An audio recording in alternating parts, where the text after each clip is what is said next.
We'd like to welcome you to this edition of the SAU Report. Today we have as our guest Kristi Price, who is a member of the Board of Directors of the Hannah Medical Center here in Magnolia. Kristi, I am so excited that you've come to join us this evening. My pleasure. Thank you so much. Glad to be here. What is the Hannah Medical Center? Well, Casey, the Hannah Medical Center is a pregnancy resource center that we have here in Magnolia. The center is interdenominational. We have many churches that work with it and that support it.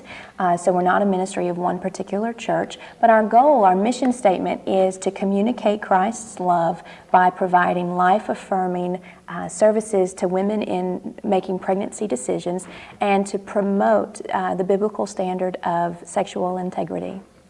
We have three ways that we do that, our three overall approaches. The first is prevention, and this is our abstinence part of our ministry. We promote abstinence education. It's called a No Apologies curriculum through various school systems, not yet here in the Magnolia school system, but we're working on that. We also promote that abstinence training through church youth groups, community youth groups, civic groups, Girl Scouts, Boy Scouts, whoever invites us and allows us to come in and provide that education. So that's our prevention. We always talk in this business about how we'd like to put ourselves out of business, and we would do that if we didn't have any crisis or unplanned pregnancies, but unfortunately we do. So the second approach of our ministry is our intervention approach, and this is where we actually get involved with the girls and the women who believe they may be in an unplanned pregnancy situation. And then the third approach of our ministry is what we call the redemption aspect, where we do our best to minister to their needs and help them, and minister to their spirit especially, and help them to know that they are a child of God. Every one of them was created in His image for a specific purpose. That purpose is a higher calling in their life, and we encourage them to claim that and to move their lives in that direction and put aside the negative behaviors and the negative choices and the negative lifestyle that they've gotten involved in one way or the other. And so we would hope to move them toward a more positive, fulfilling lifestyle. Wow. How did you get involved in this? How did it, come to be? I would think, if I get my dates right, it all started back in the early part of 2002. I think the major impetus for it was an anonymous donation made to Central Baptist Church, of which I'm a member. An anonymous donor in Magnolia provided $5,000 to the church with the instruction to call forward 50 volunteers. We didn't have any notice given. We had no idea what was happening that Sunday. Our pastor, Brother David Wood, just said 50 volunteers come forward. My husband was one of those volunteers, so that's the very first time that we got involved with what came to be the Hannah Medical Center. And each volunteer was given a $100 bill with the instructions to use that money in Magnolia, had to be used locally, make that money grow somehow, and use it to help members of the community and to glorify God.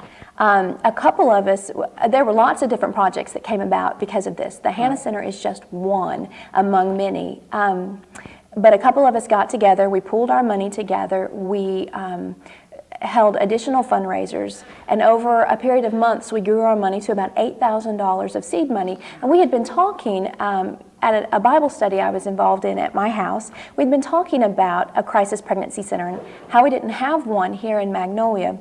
We didn't have any place for girls, teenagers, or women who were facing an unplanned or an unwanted pregnancy. We didn't have any place like that for them to turn.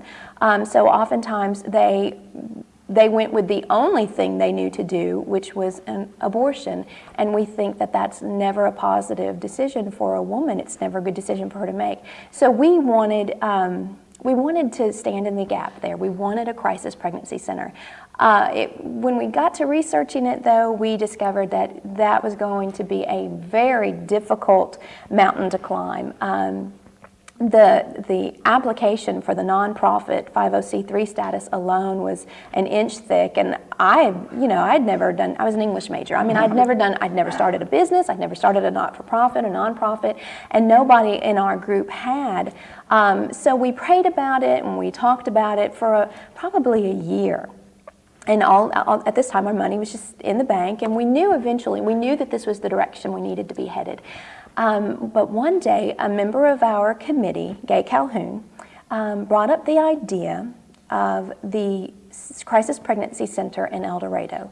We didn't know much about it. We hadn't really considered it because we had wanted to have our own ministry with our own direction of, being able to involve Jesus Christ in our ministry. Right. And a lot of others didn't seem to have that faith base. We wanted to be faith based, and they didn't seem to be faith based. But we contacted the people in El Dorado. They had been in business for 3 years. They were the South Arkansas Caring Pregnancy Center at the time, and we just asked them, "Are you guys interested in helping us?" And they just jumped for joy because they had been praying about how to expand into Magnolia, and they didn't know how to get started doing that. So all this time we had been working in our individual cities, and so many people had been praying and seeking God's will in this, and then we just found each other, and things took off from there. We had a church donated to us. They gave us the Fellowship Bible Church just north of the fairgrounds gave us their building. They gave us 8 acres of land and asked us if we could use them, and they would just give them to us for free. And we're thinking, well, we need a location. Yes, we can use them. No kidding. So we suddenly had a location for free, and all sorts of other donations were pouring in. People were offering to come remodel the building for us. A group called Rock Builders out of Pulaski County came and did all of the interior remodeling. Businesses in Magnolia either donated items or gave us items at cost, and this ball just was rolling faster and faster. And so really, I think the story of the Hannah Medical Center is definitely one where we knew that God wanted to do something in Magnolia, something special for the women of Magnolia. And he just took this one opportunity of the kingdom assignment, is what we called it at church. He took that opportunity, and he took a lot of people who didn't know what they were doing, and he gave us the tools and the resources, and this center was built. And because we partnered with El Dorado, we didn't have to do all of the legal work or the financial work. We just were ready to open the doors, and we did. In November of 2004, we opened our doors, and we've been open ever since. Wow. You're talking about the prevention, the intervention, and the redemption. The redemption. Can you tell us a little bit about the intervention, the middle step? Yeah, that's the biggest thing that we do. Intervention is that part of our ministry where the girl calls us on the phone or knocks on our door. That's when we know about her, and that's when intervention starts. She obviously thinks that she's pregnant or knows that she's pregnant. So we would hope that she would seek us out, and oftentimes our numbers, we've had very good client numbers in this Tri-County area that we minister to. So the women are finding us, and they call, they sometimes make an appointment to come in, sometimes get counseling on the phone, but they'll just show up, and that's where we step in with first doing a pregnancy test. We find out, is she indeed pregnant, because that influences how we proceed from there. If our client is not pregnant, then we start our counseling based on what kind of lifestyle is she living that has led her to this situation? What are her goals for herself? How might she move away from this risky sexual behavior and move toward choices that are more positive for her life? And we keep trying to meet with her on an ongoing basis, so we can keep encouraging her. Those are actually our best stories. We would hope that there is never an unplanned pregnancy, because it's just obviously difficult for everyone involved. But if she is pregnant and the pregnancy test confirms that, we then can schedule her for an ultrasound. That's one of the most wonderful things that came about through all of those blessings, that those acres of land I told you about. We were able to sell 5 of them behind our building and purchase an ultrasound machine. And because of a grant made possible through Focus on the Family, Dr. James Dobson's organization in Colorado, instead of buying that ultrasound machine for $25,000, we got that ultrasound machine for less than $5,000. Wow. So we have a state-of-the-art ultrasound machine in Magnolia. We also have one in El Dorado. We have trained nurses. We have a nurse manager on staff. So we can provide this to these girls and these women who are indeed pregnant, and they can see a picture, a live, moving picture of their child. Our research shows, I think the numbers are about 86% of the time, if a woman who is in an unplanned pregnancy can see a picture of her child, she will choose to give that child life. So we think that's the most crucial, critical tool that we could have, and we have it. And I'm so proud of it because very few of the crisis pregnancy centers or the pregnancy resource centers in the nation actually have ultrasound capability. And that's why we're a medical facility. We do these limited medical diagnostic work. So we do the ultrasound. Our client has both a nurse and then at her side doing the ultrasound. She also has our pregnancy advocate. Every client who is pregnant gets an advocate. That's the person who consults with her, who counsels with her, who encourages her, who prays with her, who sees her through from the beginning to the end and then beyond. That's the special person that we match her up with that is there to do whatever she needs done. So they're in there together, they talk, they see the image of the child, we determine if it's a viable pregnancy, and we then set about discussing what she sees as her options. We try to figure out, is she leaning toward an abortion? If so, we explain to her very factually, not dramatically, and certainly not with anything frightening, but we explain to her what an abortion is and what it can do to her in the short term and then in the long term. We show her the research that shows that there are long-term negative impacts on her life because of it, and we just want her to make the best, most positive decision for her. So that's the next step, is just getting to know her, finding out her financial situation. Does she have a support network? We help her to build a support network. And then in those conversations, and this is all happening over a period of weeks, we try to meet with her on a weekly basis to keep encouraging her. We help her build that support network. We help her, we provide a referral perhaps to a medical facility. She will need a doctor, obviously. We don't provide prenatal care. We can refer out for it. We help her get involved in any of the government programs that might fit her needs. And we hold her hand through it. I mean, being pregnant can be a traumatic experience, I well know. I was wondering, what do y'all do? How do you handle it if someone does decide to have an abortion after y'all counsel them? It's happened. It has happened? It has happened. It's certainly not the outcome that we would hope for. Right. But we think at that point it's even more important that we have the woman come back in just so that she knows that we still love her. Right. That we think that she still needs counseling at this point to talk about her experience, deal with whatever emotions are a result of it. And if she'll come back to us, we reach out to her with open arms. We have an important part of our ministry called our post-abortive healing ministry. We believe that abortion hurts women, and so we provide counseling and Bible studies that are for women who have had abortions, who are seeking to deal with that. We can meet with women on one-on-one basis if they want to remain anonymous. We do have group classes for the post-abortive ministry, but some women don't want other women to know that they've had an abortion, and we keep it as confidential as she would like. All of our services are confidential, but if she would like to remain completely anonymous, we help her do that, but still minister to her. Are the women required to go through certain classes and all to be able to come to the Hannah Medical Center? Well, a woman is always able to come for counseling with no strings attached.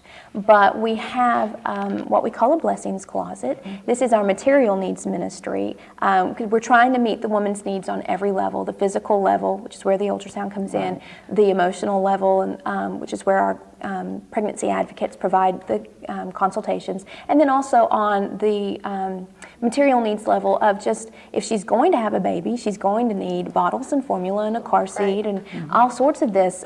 So we have a blessings closet where members of the community can stock our closet for us. We have baby showers where people can provide things. Different organizations can have a baby shower for us. And so if a woman comes for regular counseling, if she attends her classes, whether she's in junior high, high school, college, if she can maintain a savings account or a checking account, if she can do different things that we provide or we encourage her to do, then she can accrue points and she can spend them in the blessings closet and get what she needs. We have maternity clothes and a maternity clothes lending program. So we really, outside, we don't provide financial support, but outside of that, we try to provide all of the support that we are financially able to do. That includes like formula and things like that, diapers and all too? Sure, yeah, Oh, okay. absolutely. And diapers and formula are some of the most costly things of having a child, so we do try That's to provide true. those as we have means to do so. Right. So the donations, do they need to be newer? We Donations? like our donations to be brand new. Obviously, formula and diapers must be Right. brand new. We take donations of car seats and baby beds, but we would prefer that they be brand new boxed things because we just think that our clients deserve new, just like anybody would deserve new. Our maternity clothes can be used, absolutely. I think most, I myself had droves of used maternity clothes that people let me borrow, so nobody really cares, but we just think our clients deserve new for their baby as much as they can get it. That's good.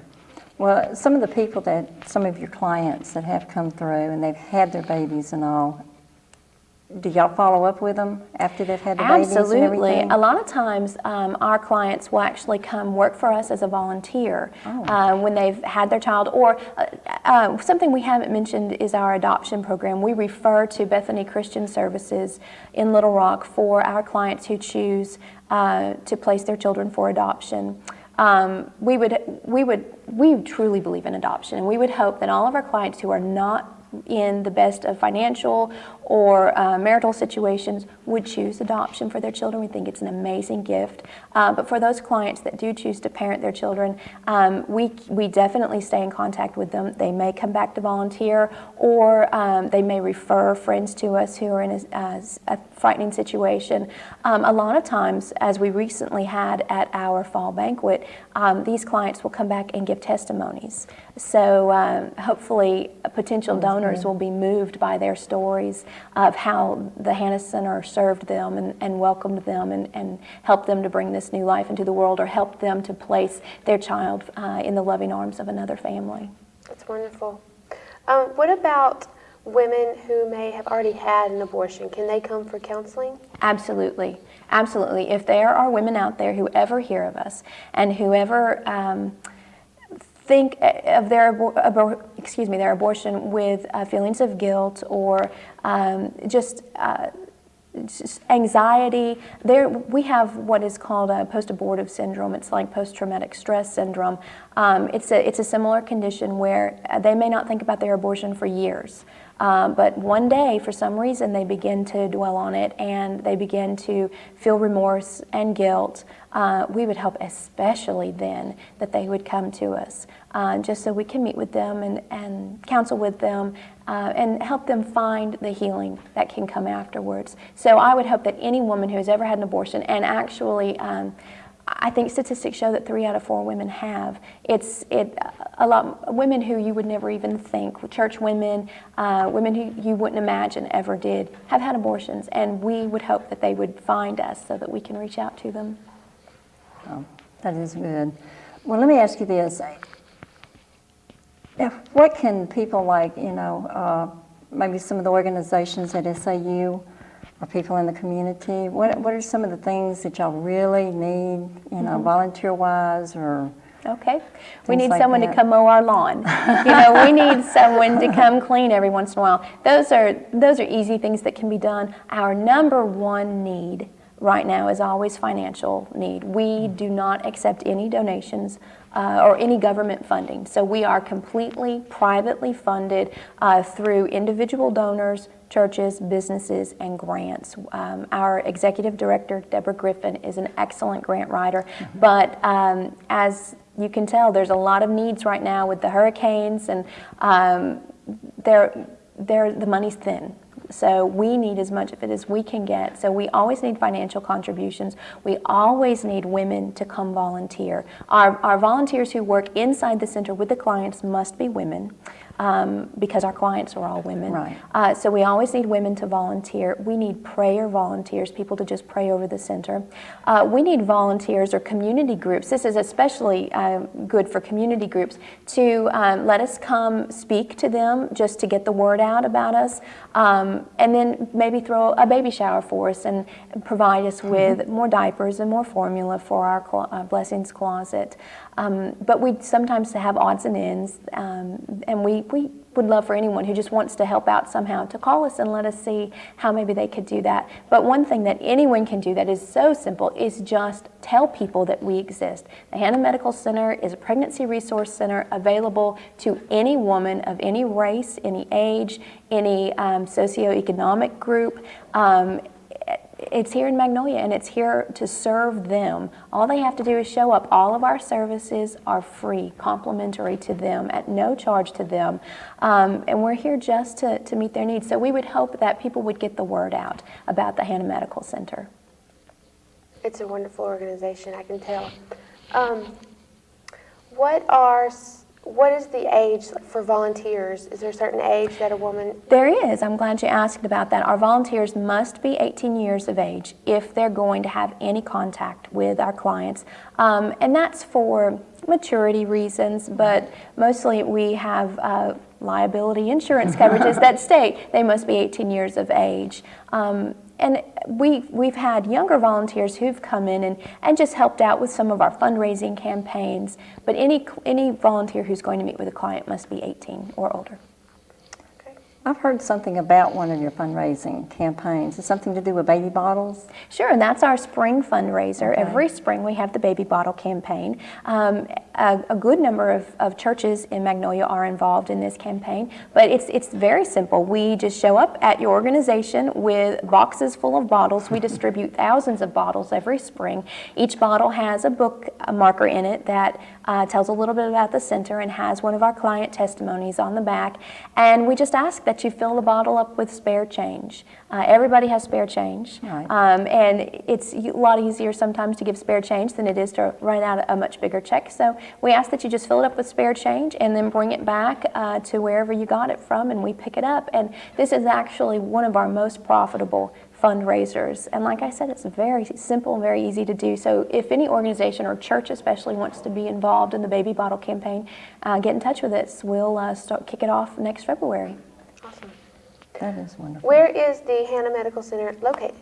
Okay, we are just north of Southern Arkansas University. If you cross the bypass and go right past the fairgrounds, on the left, just north of the fairgrounds, is what used to be Fellowship Bible Church and is now the Hannah Medical Center, and there is a blaring green sign. Nobody can miss it.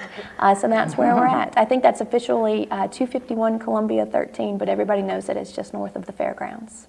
Well, I want to thank you so much for coming and sharing this with us. Thank you for the opportunity. It's a really good program and everything for ladies and women and girls and all like that. And we really, really appreciate you coming. And I hope we'll be able to have you back sometime. Thank you. It'd be my pleasure. Thank you for coming. And we want to thank you for joining us this afternoon for the SAU report. I'm Kathleen Langston. And I'm Casey Boddie.